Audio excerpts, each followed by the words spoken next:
तो hi this is Prabhat Ranjan, स्वागत करता हूँ आज की इस नई यूट्यूब वीडियो में जिसमें हम रिव्यू कर रहे हैं IIT Hyderabad, Indian institute of technology Hyderabad. IIT Hyderabad हमारे हैदराबाद तेलंगाना में स्थित एक गवर्नमेंट इंजीनियरिंग कॉलेज है जिसकी स्थापना 2008 में हुई थी। बात कर लें एनआरएफ रैंकिंग की तो 2025 में इन्हें 7 एनआरएफ इंजीनियरिंग रैंकिंग प्राप्त है। आज के इस वीडियो में placements, admission process, cut off, fee structure, college and hostel life के साथ और बहुत सी चीजें कवर करेंगे।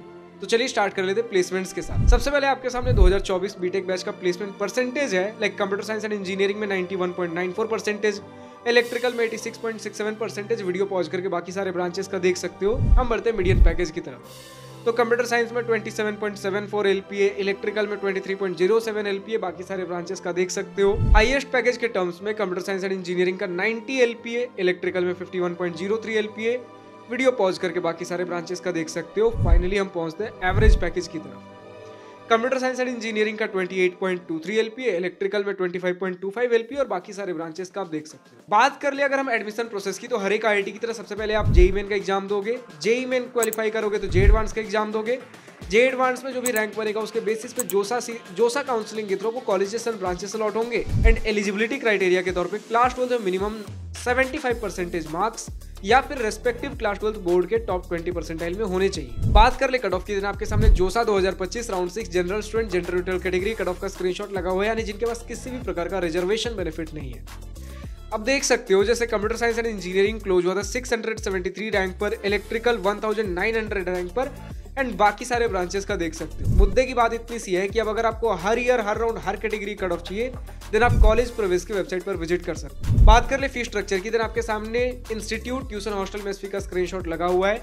इन टोटल 4 साल का बीटेक फी, पढ़ाई लिखाई, रहना खाना सब कुछ मिलाकर तकरीबन 11.5 से 12 लाख के आसपास पड़ने वाला है।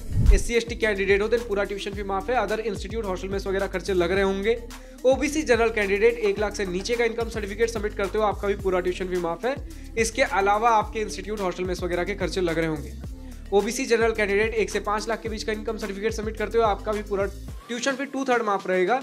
एंड बाकी इंस्टीट्यूट, हॉस्टल, मेस वगैरह के खर्चे आपके भी लगेंगे। इन एनी केस अगर आपका ट्यूशन फी पूरा माफ है उस केस में आपका उसके अलावा जो पढ़ाई के खर्चे हो गए, इंस्टीट्यूट फी, हॉस्टल, मेस वगैरह, रहने खाने के खर्चे, सारा कुछ मिलाकर 4 साल का बीटेक फी 3.5 से 4 लाख के बीच में पड़ने वाला है। फाइनली हम पहुंचते हैं कॉलेज एंड हॉस्टल लाइफ के सेक्शन पे, जिसका स्टूडेंट्स को सबसे बेसब्री से इंतजार होता है भैया कॉलेज कैसा है, कैंपस कैसा है यार, तो समझने की कोशिश करिए।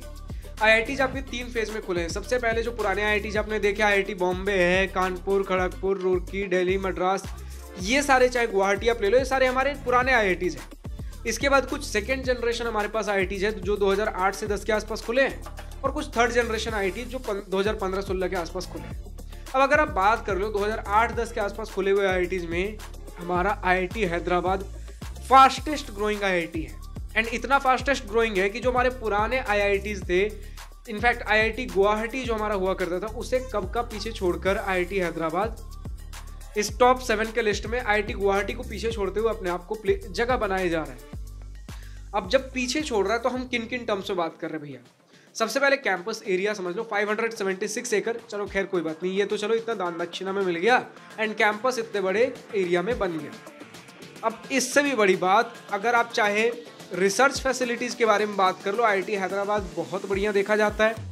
जब आप बात करते हो भैया हमारे पास इंफ्रास्ट्रक्चर कैसा है, मैं बोलूँगा सभी आईआईटी से मुझे बढ़िया लगा। जब हम बात करें भैया, आज हम 2025 में है, 21वीं सदी के लोग कहते हैं मॉडर्न इंफ्रास्ट्रक्चर आर्किटेक्चर, वो आपको परफेक्ट ब्लेंड आईआईटी हैदराबाद में देखने को मिलेगा। एंड ऐसा नहीं कि सिर्फ बहुत बड़े बड़े बिल्डिंग्स, बिल्कुल मॉडर्न इंफ्रास्ट्रक्चर। एक तो मॉडर्न इंफ्रास्ट्रक्चर इतना कि देखते ही बनता है, लाइक जो फिनिशिंग, जो लुक्स मिले कैंपस को, शायद पुराने इंस्टीट्यूट्स, पुराने आईआईटी के पास तो वैसे मॉडर्न आर्किटेक्चर इंफ्रास्ट्रक्चर होंगे नहीं, क्योंकि वो पुराने पहले के बने हुए हैं। अब अगर कुछ नए बिल्डिंग्स बनाएंगे तो हो सकते हैं वैसे बने, लेकिन स्टिल जो उनके नए बिल्डिंग्स भी हैं उनसे कहीं ज़्यादा नए आपको आईआईटी हैदराबाद के बिल्डिंग्स देखने को मिलेंगे। इस तरीके का इंफ्रास्ट्रक्चर है। ऐसा क्यों है भैया? तो जापानीज कोलैबोरेशन के साथ जापानीज आर्किटेक्चरल इन्फ्लुएंस में the campus architecture was designed by renowned architect Christopher Charles Benninger in collaboration with Japanese experts. मतलब वही जापानीज कोलैबोरेशन में जापानीज एक्सपर्ट्स के साथ बनाया गया है।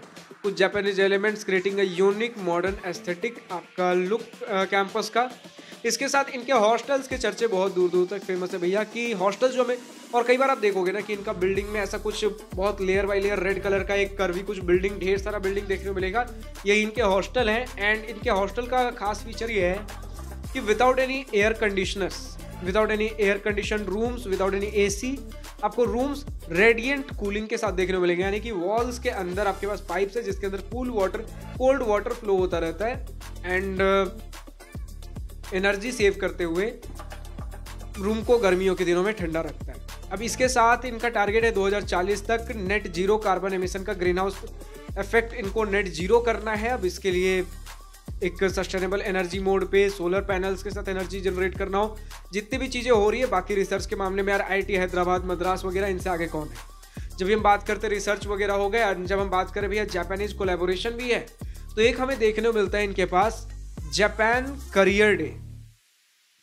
जापान करियर डे, यानी कि एक कुछ दिनों का हमारे पास ये फेयर चलता है जिसमें जापान के कुछ स्टार्टअप्स, कंपनीज वगैरह आते हैं, अपने टेक्नोलॉजी को रिप्रेजेंट करते हैं। ऑन द स्पॉट आपको कई सारे इंटर्नशिप्स वगैरह, कुछ जॉब प्रपोजल्स देखने को मिल जाते हैं। एक जॉब फेयर भी आप कह सकते हो, ठीक है। मतलब जो हमारे IIT हैदराबाद के स्टूडेंट्स हैं उनके लिए जॉब फेयर, इंटर्नशिप फेयर कह लीजिए, एंड जो हमारे पास जापान के कंपनीज हैं उनके लिए टेक्नोलॉजी एक्सपोजर कह दीजिए, वो अपने टेक्नोलॉजी को आपके सामने प्रेजेंट करते हैं। तो ये सारी चीज़ें हो गई। आपको टेक पार्क देखने को मिल जाता है जिसमें जिन भी कंपनीज को अपने ऑफिस सेटअप करने हो, रिसर्च के पर्पज से कुछ करना हो, फैसिलिटीज चाहिए, वो चीज़ें देखने को हमें मिल जाती हैं कैंपस के अंदर। कैंपस के अंदर आपको एक आर्टिफिशियल लेक बहुत सुंदर प्यारा सा देखने को मिल जाता है। बाकी इसके बाद student activities, societies, cultural clubs, इन चीज़ों में धीरे धीरे इवॉल्व कर रहा है, ठीक है। क्योंकि इंफ्रास्ट्रक्चर के टर्म्स में, कोलैबोरेशन के टर्म्स में जितनी चीज़ें कैंपस प्रोवाइड कर सकता है वो सारी चीज़ें की गई हैं। जब स्पोर्ट्स के बारे में बात करते हैं, एक बहुत शानदार आपको स्पोर्ट्स कॉम्प्लेक्स देखने को मिलता है जिसके अंदर अगर आप इनके एथलेटिक्स ग्राउंड भी देखोगे, क्रिकेट ग्राउंड, किसी भी प्रॉपर आप इंटरनेशनल स्टैंडर्ड्स की चीज़ें आपको देखने को मिलेंगी। चाहे इनके मेस देख लो, मेस वगैरह प्रॉपर। और मैंने बहुत जगह सुना भैया कैंपस बहुत खूबसूरत है, लेकिन एक और पॉइंट जो मैं हाईलाइट करना चाहता हूँ, कैंपस साफ सुथरा भी बहुत है। आपको क्लीनलीनेस कैंपस के कोने कोने में देखने को मिलेगी। क्लीनलीनेस कैंपस, थोड़ा खुला खुला माहौल आपको देगा, कंजस्टेड कैंपस नहीं है। फैसिलिटीज़ बहुत ज़्यादा हैं। एंड लाइब्रेरी इनका अगर आप देखोगे, वो एक अलग ही state of the art architecture आपको देखने को मिलेगा।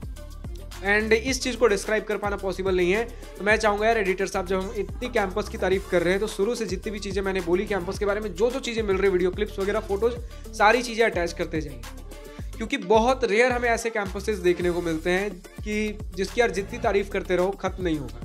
बट हाँ, इसके साथ कुछ ड्रॉबैक्स भी आते हैं कि यार कैंपस आपका थोड़ा शहर से दूर लोकेटेड है, तो ट्रांसपोर्टेशन लाइक शहर से कनेक्टिविटी थोड़ी आपको दूर लगेगी, वरना कैंपस के अंदर आपको बहुत लाइक मल्टीपल फैसिलिटीज़, शॉप्स वगैरह कुछ चीज़ें देखने को मिल जाएंगी। बट इसके अलावा इंफ्रास्ट्रक्चर के मामले में एंड रिसर्च के मामले में कैंपस बहुत सही है। बाकी स्टूडेंट एक्टिविटीज, सोसाइटीज, क्लब वगैरह धीरे धीरे बिल्ड हो रहे हैं, लेकिन इसका मतलब ये नहीं कि बिल्कुल आपको डल मिलेगा। एक मैं टॉप IIT के हिसाब से बोल रहा हूँ कि धीरे धीरे इंप्रूव हो रहे हैं, वरना यार बहुत से IITs को अभी भी टक्कर देता है। नेक्स्ट अगर हम बात कर ले भैया हॉस्टल फैसिलिटीज, आपको फर्स्ट ईयर में डबल सीटर रूम, यानी कि एक रूम में 2 लोग रहोगे, और उसके बाद सिंगल शेयरिंग रूम्स देखने को मिल जाते हैं। इसके अलावा मेस की फैसिलिटी स्टूडेंट्स ने एवरेज बताई है, मतलब ना तो बहुत ख़राब ना बहुत अच्छा, ठीक ठाक डिसेंट खाना आपको देखने को मिल जाता है। बट हैदराबाद में जा रहे हो एंड बिरयानी तो स्पेशलिटी होगी ही होगी, तो बिरयानी जिस दिन मिल गया उस दिन स्टूडेंट्स की मौज है। इसके अलावा कनेक्टिविटी के बारे में बात कर ले, नियरेस्ट रेलवे स्टेशन 55 किलोमीटर दूर है सिकंदराबाद जंक्शन रेलवे स्टेशन, और नियरेस्ट एयरपोर्ट है 71.5 किलोमीटर की दूरी पे राजीव गांधी इंटरनेशनल एयरपोर्ट हैदराबाद। बाकी आज के इस वीडियो में इतना ही। अब जो भी स्टूडेंट्स IIT हैदराबाद से इस वीडियो को देख रहे हैं, अभी तक का आपका अपना कॉलेज एक्सपीरियंस कैसा रहा है, कुछ एक्सपोजर, कुछ प्रोज एंड कॉन्स, कुछ positive and negative points of this college discuss करना, कमेंट सेक्शन में खुलकर लिख सकते हो। इसके अलावा जो भी स्टूडेंट्स और दूसरे कॉलेज रिव्यू वीडियोस देखना चाहते हैं, नेक्स्ट वीडियो किस कॉलेज का चाहिए, कमेंट सेक्शन में लिखकर बताइए। आज की इस वीडियो में इतना ही। अगर वीडियो पसंद आए तो लाइक शेयर और दिल खोल करिएगा, और अगर कुछ दिल की बातें, कुछ मन की बातें लिखकर बतानी हो या पूछनी हो तो कमेंट सेक्शन आप ही के लिए तो है। Thank you for watching this video. Goodbye, nice day, wish you all the best for future, enjoy journey.